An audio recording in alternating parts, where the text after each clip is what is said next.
سبحان من لم يتخذ صاحبة ولا ولدا سبحان من. بسم اللہ الرحمن الرحیم. آج کا سوال یہ ہے کہ کون سے جانوروں کی قربانی کرنا جائز ہے؟ تو جواب یہ ہے کہ قربانی کے اندر 3 قسم کے جانور ہیں کہ جن کی قربانی کی جا سکتی ہے. ایک بکرا اور بکری، اور دوسرا گائے اور بیل، اور تیسرا کہ اونٹ یا اونٹنی. اب جو پہلا قسم ہے بکرا یا بکری، تو اس کے اندر بھیڑ اور دمبا اور مینڈا اس میں داخل ہیں. اور جو دوسرا ہے جس میں گائے ہے، تو اس کے اندر بھینسا اور بھینس اس میں داخل ہیں. اور تیسرا قسم اونٹ ہے یا اونٹنی ہے.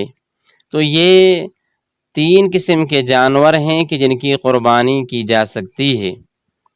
اس کے علاوہ اور کسی جانور کی قربانی کرنا جائز نہیں ہے. بکرا اور بکری ان کا 1 سال کا ہونا ضروری ہے.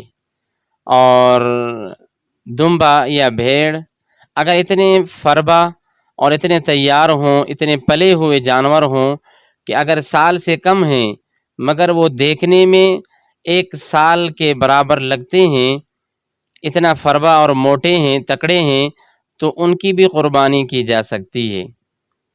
اور گائے اور بیل اس کے اندر یا بھینس اور بھینسا 2 سال کا جانور ہونا ضروری ہے.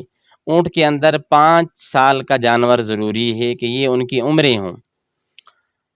علاوہ اس کے یہ بات ہے کہ بکرا اور بکری یا دمبا اور بھیڑ یا مینڈا اس کے اندر جو ہیں یہ ایک آدمی کی طرف سے 1 حصہ ہوگا، یعنی اس میں صرف 1 حصہ ہوگا، اس سے زیادہ نہیں ہوگا. اور گائے یا بھینسا اور بھینس یا اونٹ میں اس کے اندر 7 حصے، یعنی 7 آدمی مل کر اجتماعی قربانی جس طرح کی جاتی ہے، تو یہ 7 آدمیوں کے لیے 1 جانور کافی ہو جائے گا. اس میں 7 حصے کیے جا سکتے ہیں. سبحان من لم يتخذ صاحبة ولا ولدا